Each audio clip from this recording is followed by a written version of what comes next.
모든 일에 감사라는 제목으로 은혜를 나누고자 합니다. 한번 따라 하십시다. 모든 일에 감사. 네, 지난 주간 여러분들이 저를 보고 이 말씀을 많이 하셨습니다. 뭐라 할 말씀이 없습니다. 그러면 제가 가장 많이 한 말은 고맙습니다. 그것도 기쁘게 하면 안 되고 좀 분위기를 잡고 슬프게 고맙습니다. 이렇게 했어야 했어요. 큰 슬픔을 당해서 위로해 주시고 함께 나눠준 것에 대해서 고마움이죠. 그 일에 대해서 우리 교우들이 함께 슬픔을 나누고 고통을 함께 해주신 것에 대해서 감사를 드립니다. 고맙습니다 라고 얘기를 하면서, 그런데 정말 내 자신은 하나님 앞에 감사를 하고 있느냐. 사람들은 눈앞에 보이니까 고맙습니다 하는데, 맥주감사절 다음 절인데 우리 교회는 맥주감사절 앞에, 추수감사절 앞에 감사를 왜 해야 되는지 알아야 되니까 감사 설교를 해야 되는데, 내가 하나님 앞에 감사하고 있느냐. 지난 주일날 하나님의 긍휼이라는 말씀을 원고를 읽으면서 설교를 했는데, 하나님께서 인도해 주신 것을 곳곳에서 느꼈기 때문에 하나님 앞에 감사합니다 라고 말씀을 선포했는데, 정말 내 마음 깊은 곳에서부터 하나님을 향하여 감사합니다, 이게 되느냐. 그걸 스스로가 묵상을 해봤습니다. 하나님께서 우리 가정에 아직 이 슬픔이 익숙하지 않기 때문에 어렵고 힘들 때도 있습니다만, 견딜 수 있는 힘을 주신 것이 먼저 감사하다. 감사절을 맞이하면서 우리가 감사를 먼저 하면 하나님의 은혜를 깨닫는 것들이 있을 수 있습니다. 따라합시다. 감사하면 은혜를 깨닫게 된다. 우리 중에도 감사거리가 없는 분들이 많을 거예요.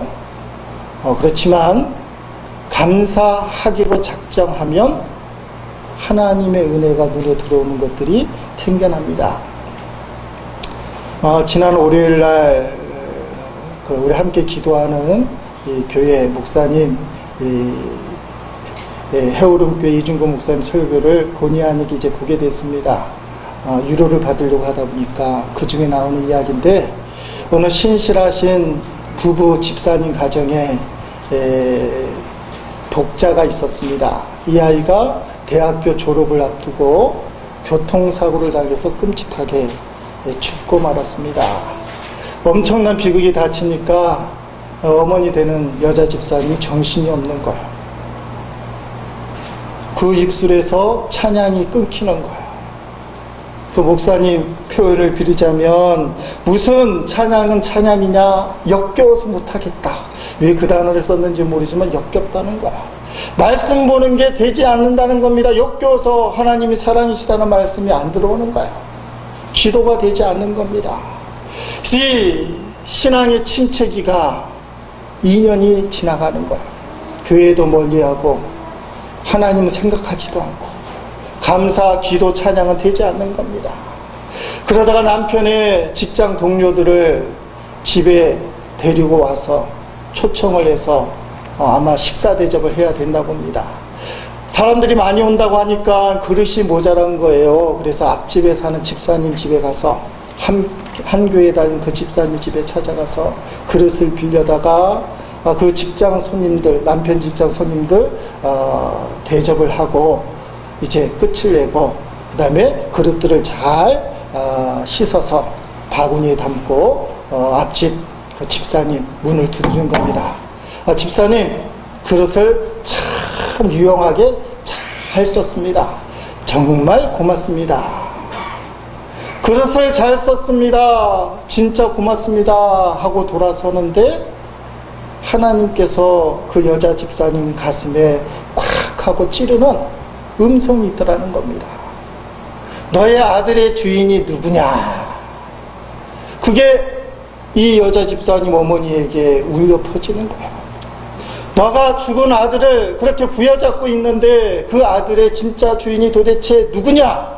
만약에 이 집사님이 평상시의 고백처럼 이 아들의 참 주인은 하나님 아버지이십니다. 너가 그렇게 믿었다면 그 아들이 하나님 앞에 돌아갔을 때 뭐라고 해야 되겠니? 너가 그릇을 빌려갖고 잠깐 쓰고 앞집 집사님에게 돌려주면서 한 말이 뭐냐? 참 유용하게 잘 썼습니다. 감사합니다. 정말 고맙습니다. 진짜 주인 앞에 돌아가는 것이 인생의 죽음이라면 너의 아들의 죽음이 하나님 아버지 앞에 돌아가는 것인데 너는 어떻게 표현했느냐? 그게 내 것인 것처럼, 아들이 내 것인 것처럼, 하나님 빼앗아간 것처럼 생각하기 때문에 역겹다는 표현까지 하고, 감사하지 못하고, 하나님 말씀 보지도 못하고, 찬양은 되지도 않고, 내 걸 빼앗아가신 하나님이 좋은 하나님이 아니라고 믿으니까 신앙으로 접근하지를 못하고, 그리고 이분이 가슴을 찌르는 너 아들의 진짜 주인이 누구냐? 그때 내가 정말 믿음이 있었다면 이 그릇을 돌려줄 때처럼 하나님께서 대학을 졸업할 때까지 함께 생활하게 해주신 하나님, 그동안 저 아이로 말미암아 참 기쁘고 즐거웠었는데 하나님이 데려가시니, 하나님이 도로 받으시니 정말 감사합니다. 이래야 되는 거 아니냐, 그 마음이 드는 거야. 그래서 이 집사님이 남편 집사님하고 상의를 하고 그 주간에 2년 만에 교회를 나가고 감사 헌금을 했다는 겁니다. 내용이 그런 거예요. 주인 되신 하나님, 아들과 함께 시간을 보내게 해주신 것을 감사합니다. 추억을 갖게 하신 것을 감사합니다. 참 좋은 아들이었는데 그 아들과 함께 행복한 시간을 갖게 하신 것을 감사합니다 하고는 최대한의 감사의 의미를 드렸다. 이중구 목사님은 액수까지도 얘기하는데 궁금하신 분은 해오름교회 지난주 30일날 설교문을 보시기 바랍니다. 그렇게 했다는 거예요. 근데 제가 그걸 본의 아니게 보게 됐는데, 정말 해오름교회 보는 경우는 드문데, 우리 집사람이 지난 주일날 감사헌금 봉투에 쓴 제목이 기억이 나는 거예요. 우리 집사람은 이렇게 썼더라고요. 18년 동안 우리에게 믿음을 보내주시고 멋진 아들로 기억하게 하시니 감사합니다. 이렇게밖에 할 수 없었던 주님의 마음을 깨닫게 하시니 감사합니다. 수많은 아들, 딸을 주시니 감사합니다. 믿음의 자녀를 인도하게 하실 줄 믿고 감사합니다. 잘 감당케 하옵소서. 여러분, 성경에 보니까 이런 종류의 감사를 하는 사람이 의외로 많습니다. 특별히 오늘 본문에 나와 있는 욥이 그런 사람이에요. 자, 오늘 본문 말씀 우리 한번 다시 읽어보시겠습니다. 욥이 일어나 곁옷을 찢고 머리털을 밀고 땅에 엎드려 예배하며 이르되 내가 모태에서 알몸으로 나와 싸운즉 또한 알몸이 그리로 돌아갈지라. 주신 이도 여호와시오 거두신 이도 여호와시오니 여호와의 이름이 찬송을 받으실지니이다 하고 이 모든 일에 욥이 범죄하지 아니하고 하나님을 향하여 원망하지 아니하니라. 아멘. 이 고백은 욥이 동양의 최고의 부자였는데 그 부자의 상징은 가축이에요. 소와 나귀와 낙타를 다 빼앗기고 큰아들 집에 모여있던 모든 자식들이 한꺼번에 죽었어요. 그 비고를 전해 듣고 재산 몽땅 잃고 자식들 다 죽었는데 욥이 이런 고백을 하는 거예요. 이건 진짜 대단한 고백이에요. 나는 원래부터 갖고 있는 게 없다. 나는 알몸으로 태어났으니 알몸으로 사는 건 당연하고 주신 분, 자식을 주신 분도 하나님이시고 거두신 분도 하나님이시니 나는 하나님을 찬송하겠다. 이렇게 고백을 하는 거예요. 욥은 이미 신약 성경의 내용을 알고 있는 것 같아요. 우리가 잘 아는 말씀 데살로니가전서 5장 16절로 18절 말씀에 보면 하나님의 뜻이라고 얘기하는 성경 구절이 별로 없어요. 몇 군데 있는데 그 중에 하나 유명한 말씀이지 않습니까? 한번 우리 암송해 봅니다. 항상 기뻐하라, 쉬지 말고 기도하라, 범사에 감사하라. 이는 그리스도 예수 안에서 너희를 향하신 하나님의 뜻이니라. 아멘. 우리를 향하신 하나님의 뜻이 기뻐하고 기도하고 감사하는 것, 그것이 하나님의 뜻이라고 이야기하고 있습니다. 견딜 수 없는 그 상황에서 욥이 먼저 생각한 것은 하늘을 바라보며 하나님을 생각하는 거예요. 땅을 바라보며 통곡할 수밖에 없지만 하늘을 바라보며 하나님이 무엇을 원하시는가, 자신의 육체의 본능대로 사는 것이 아니라 하나님이 지금 무엇을 원하실까, 그것을 생각하며 하나님 앞에 감사를 드리는 거예요. 하나님을 찬송하는 거예요. 왜 하나님이 맥주감사절, 추수감사절을 거의 6개월에 한 번씩 우리에게 허락을 해 주실까? 우리가 견딜 수 없는 현실 때문에 감사가 사실 안 나오잖아요. 교회 나오면 감사해야 된다는 거 알면서도 성도들의 얼굴이 찌들어 있고 너무나 힘들고 감사를 잊어버렸어. 땅만 보며 통곡하고 왜 이렇게 될까? 분노와 원망이 가득 차 있어. 그럴 때 하나님 뭐라고 얘기하느냐? 감사절을 맞아서 억지로라도 하나님을 바라보며 감사를 해라. 감사를 해야 축복을 받고, 감사를 해야 너가 강건해지고, 감사를 해야 내가 하나님의 사람이 될 수 있고 세상을 이길 수 있는 사람이 될 수 있다. 그래서 맥주감사절을 허락하시는 겁니다. 우리 교회가 언제부터 이런 표현을 썼어요. 감정이 상해도 이기게 하소서. 육체가 아파도 이기게 하소서. 상황이 나빠도 이기게 하소서. 예수님의 이름으로 따라합시다. 감정이 상해도, 육체가 아파도, 상황이 나빠도 이기게 하소서. 예수님 이름으로. 제가 어려운 일을 당하다 보니까 이게 저를 위해 주시는 말씀이 아닐까. 우리가 견딜 수 없는 상황이 놓이게 되면 말씀이 우리를 이끌어가는 것이 아니라 상한 감정이, 아픈 병든 몸이 정말 이길 수 없는 질곡과 같은 상황이 우리를 이끌어가요. 하나님이 안 보여요.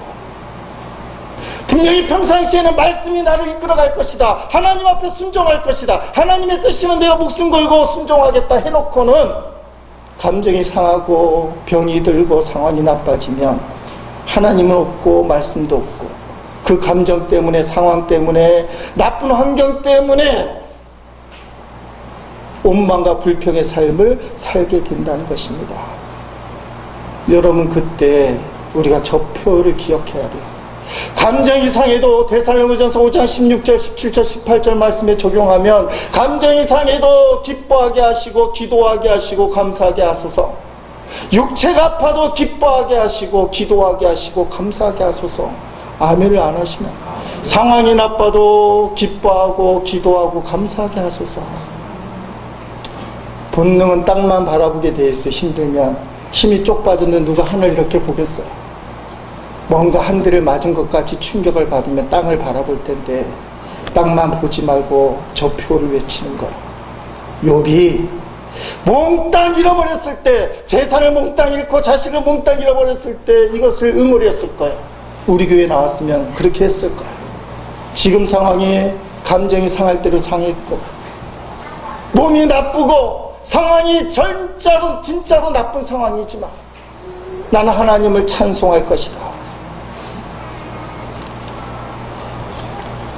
여러분, 그때 하나님께서 역사를 해주시는 거예요. 욥은 자식 잃고 재산 잃은 그 슬픔, 그 비참한 현실 속에서 어쩔 수 없이 눈은 땅을 향해 바라보겠지. 그래도 나는 하나님을 생각하겠다. 그래서 어떻게 표현합니까? 주신 이도 여호와시오, 거두신 이도 여호와시오니 여호와의 이름이 찬송을 받으실지어다. 모든 일에 범죄하지 아니하고 하나님을 향하여 원망하지 아니하였다. 그렇게 문제의 해결의 열쇠는 땅에서 나오지 않아, 자신의 육체에서 나오지 않아요. 반드시 하나님께로부터 열쇠는 주어지는 거예요. 저도 어려움을 당하다 보니까 성경에 위로라는 단어가 도대체 어디에 많이 나왔느냐 검색을 해보기 시작했어.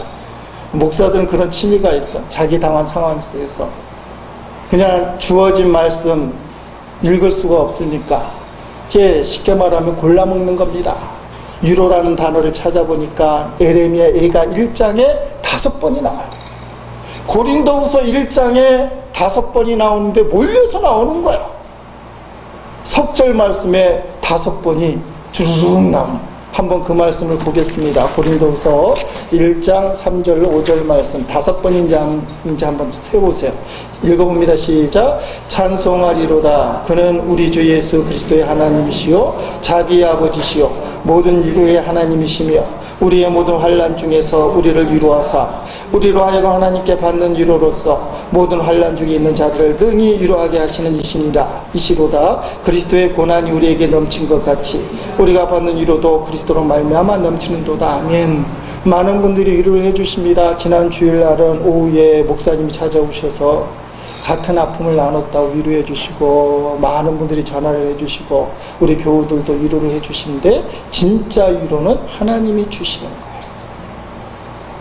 사도 바울이 오늘 고린도후서 1장 3절 5절 짧은 말씀 속에 성경에 흔하지 않은 위로라는 단어를 5번이나 썼어요. 왜 그런가를 성경을 찾아봤습니다. 그랬더니 살 소망이 끊어지고 죽을 것 같아서 사형 선고를 받은 것 같기 때문에 그때 하나님의 위로가 필요했다. 고린도후서 1장 8절 9절 이어지는 말씀이죠. 읽어보겠습니다.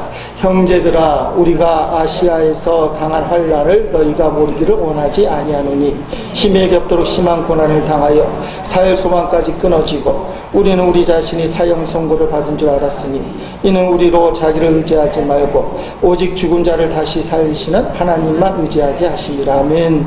사도 바울이 살 소망이 끊어지고 사형 선고와 같은 고난을 당했을 때, 진짜 죽을 것 같은 형편에 놓였을 때 그가 하나님이 만들어주신 게 뭐냐? 더 이상 자기만을 의지하지 말고 하나님을 의지하는데, 어떤 하나님이냐? 죽은 자를 다시 살리시는, 오직 죽은 자를 다시 살리시는 하나님만 의지하게 하십니다. 하나님이 더 이상 자기를 의지하지 않고 하나님을 의지하겠다는 거예요. 이 말씀은 역으로 얘기하면 왜 내가 복음을 전하다가 살 소망이 끊어지고 사형 선고를 받는 것 같은 어려움이 생겼느냐? 그 위대한 사도 바울도 곰곰이 생각하니 내 방법대로 살았다. 내 자신을 의지했다. 이 죽음의 상황에서 나를 이기게 하실 분, 나를 건져주실 분은 더 이상 내가 아니라 죽은 자도 다시 살려주시는 하나님밖에 없다. 엄청나게 큰 문제, 죽음의 문제도 하나님이 해결해 주신다면 작은 문제도 누가 해결해 주시겠어요? 성도들이 착각하는 게 작은 문제는 내가 해결하려고 하는 거예요. 죽은 것 같은, 사형 선고받을 것 같은 큰 문제를 하나님이 해결해 주신다면 작은 문제도 하나님께 맡기는 게 신앙이에요. 사도 바울이 그때 깨달은 거예요.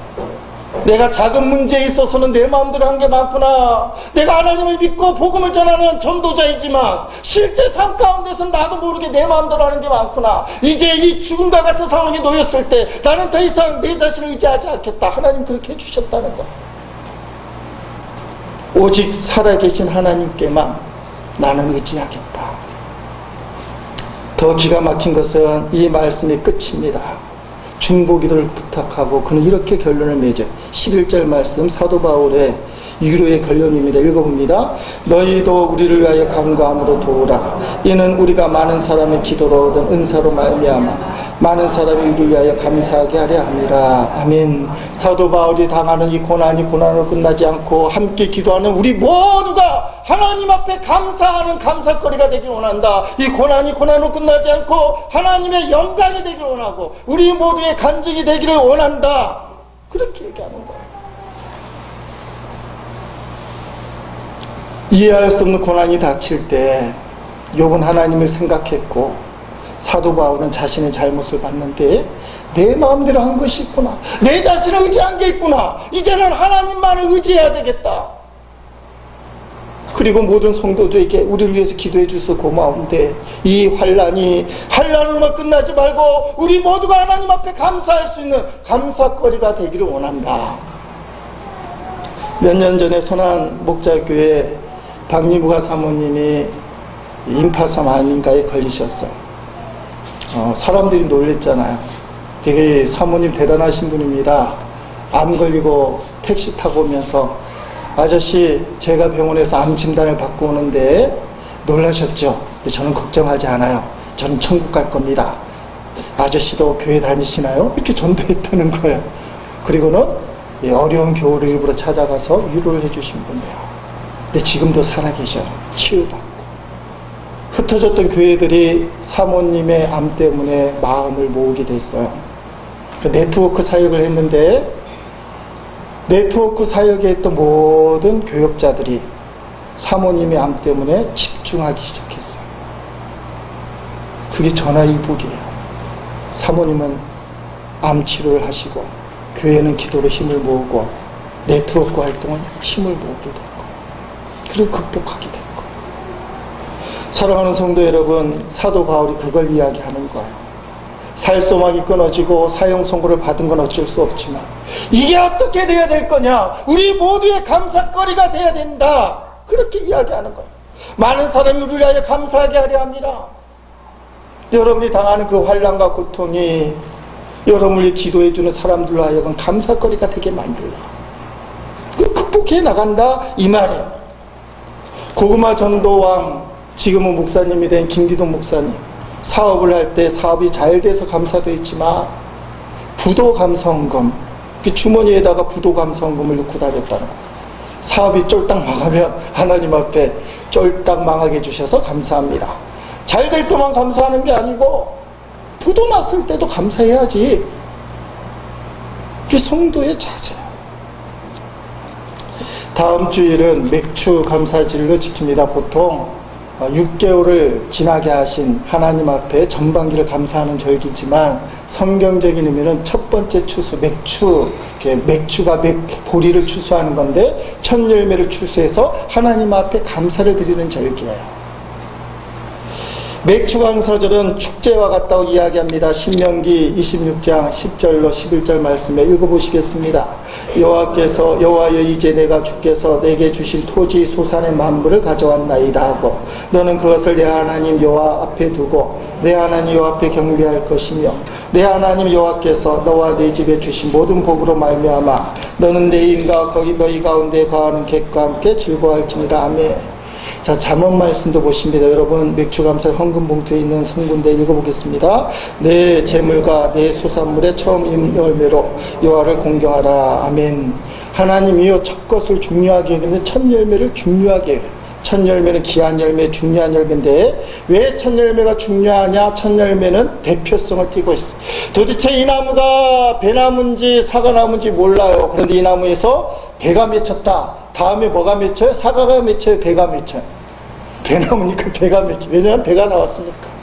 첫 열매는 앞으로 나올 것들을 대표하는 대표성을 지니고 있어.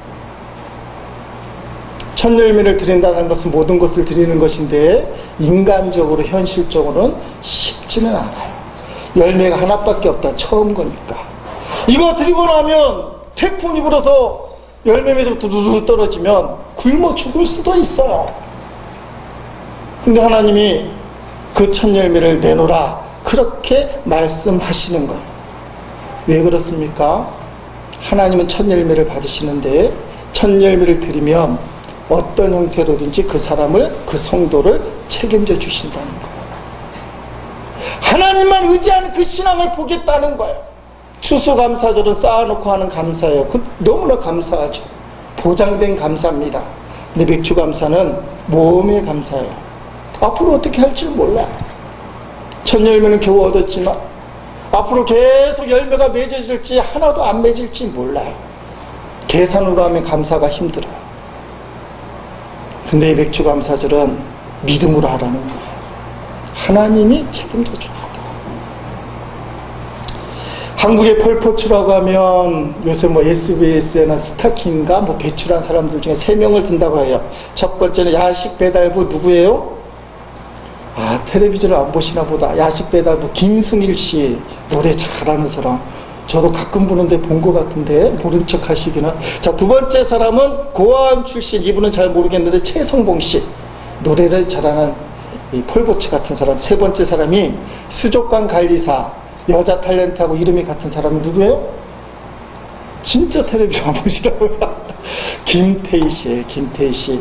이 사람이 5년 전 2008년에 SBS 스타킹에 나와서 노래를 불렀는데 너무 기가 막히게 부른 거예요. 아리아를 불렀다고 합니다. 클래식 명곡을 불렀는데 그때 심사위원들이 신이 내린 음성이다, 뭐 그렇게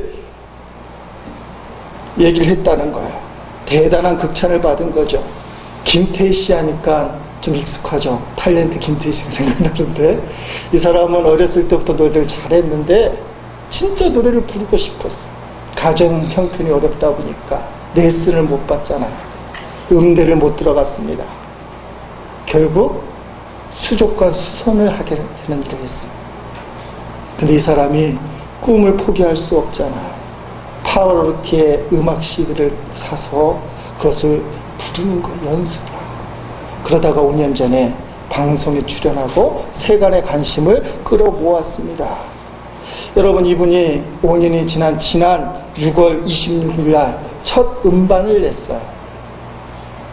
그 첫 음반 제목이 뭐냐 따라합시다. 하나님의 은혜. 찬양 앨범을 낸 거예요. 이 김태희 씨가 SBS 스타킹을 통해 유명해지니까 많은 사람들이 제의를 합니다. 스폰을 해줄 테니까, 돈을 대줄 테니까 가요 불러보자, 클래식 가곡 불러보자. 근데 이 양반이 5년을 준비하고 그가 첫 번째 선택한 음반이 뭐냐? 하나님의 은혜. 국민일보 인터뷰가 나왔습니다. 왜 사람들에게 인지도가 없는 찬양 앨범을 먼저 냈느냐? 이렇게 김태희 씨가 대답을 했어요. 하나님이 주신 목소리, 그 첫 열매는 당연히 찬양 앨범이어야 하죠. 이 앨범은 내 인생의 첫 열매입니다. 첫 열매는 나를 여기까지 인도하신 하나님께 바치는 것이 마땅하기 때문입니다. 김태희 씨가 그렇게 고백을 하고 하나님의 은혜라는 찬양 앨범을 냈어요. 다음 주일은 우리가 첫 열매를 드리는 감사절을 맞습니다. 불평은 불행의 뿌리이고 감사는 행복의 시작이 분명합니다. 우리가 망하는 것을 즐거워하는 온수 마귀 사탄은 우리에게 이렇게 속삭여. 한번 읽어보겠습니다.